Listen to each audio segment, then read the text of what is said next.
Things were off to a rocky start for the Philadelphia Fusion on Oasis. The Florida Mayhem absolutely dominated on Command Center. The Fusion started off trying a triple DPS composition where fans saw Poco on Soldier 76, Carpe on McCree, and EQO on Farah. Unfortunately, the Florida Mayhem's GOAT composition would prove to be too strong for the Fusion on this map. Philly decided to switch to GOATs themselves after their pushes onto the point were repeatedly shut down. Finally, Poco landed a great self-destruct, and the Fusion were able to flip the point in their favor for quite some time. Unfortunately though, Florida would be able to take back the point with ease. On University, things were a bit more even between the two teams. The point was constantly flipping between them. Carpe on McCree was exciting for fans to watch, but the Fusion were unable to make the picks that Carpe got on Florida count. The Fusion would lose Oasis 2-0. On Anubis, fans were confused to see Poco on Torbjorn, but it ended up working out in the Fusion's favor.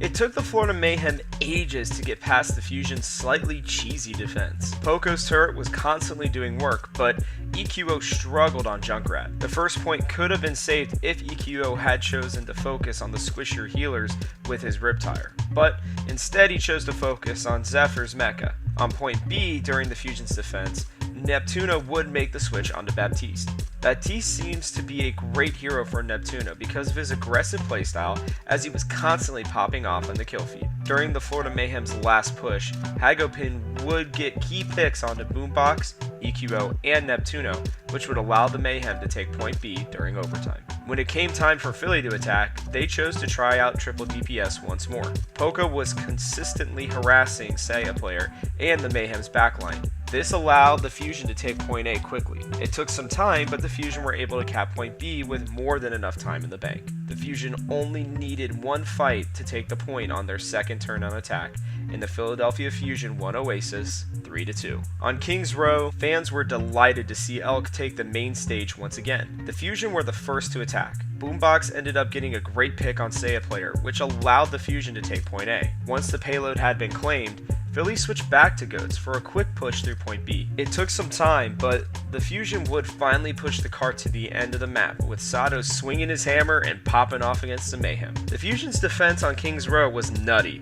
With EQO on Baptiste, the extra healing kept the Fusion's tank line up against Florida's attempts to push onto the point. At one point, Carpe hid under the statue of Mondada as the Mayhem crept their way towards point A. A sneaky Graviton surge caught the Florida Mayhem by surprise, and Carpe took out their healers with ease. Unfortunately, the Mayhem would get a second win that would allow them to push, not only through point A, but points B and C as well. Philly's defensive line absolutely crumbled against the pressure, but they were able to rally back against the Mayhem during their second chance at attack. The Fusion would win Kings Row 4-3 with a full hold. On Junkertown, Neptuno would be subbed back in for Elk. The Fusion have an interesting history with Junkertown. They rarely ever do well on the map, but Philly looked strong as they started off on attack with Carpe on his famous Widowmaker. The Fusion's Boomhog, also known as Boombox on Roadhog, strategy came into play this map, and it worked in their favor this time around. Philly rolled through the first 2 points, with Neptuno even getting a couple kills on Mercy, before eventually pushing back the payload to the end of the map.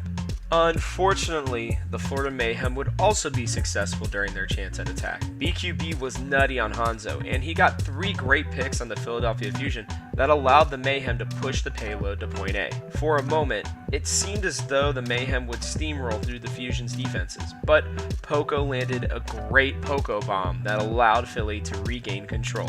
During overtime, the Fusion tried their best, but Zephyr's constant harassment of Boombox and Neptuno would allow the Mayhem to finish the map to completion. With less time in the bank, the Mayhem got some great picks on the Fusion that allowed them to push the payload to point A. In a hilarious turn of events, Zephyr would pull a Youngjin and step off the payload, thus ending their chance at attack.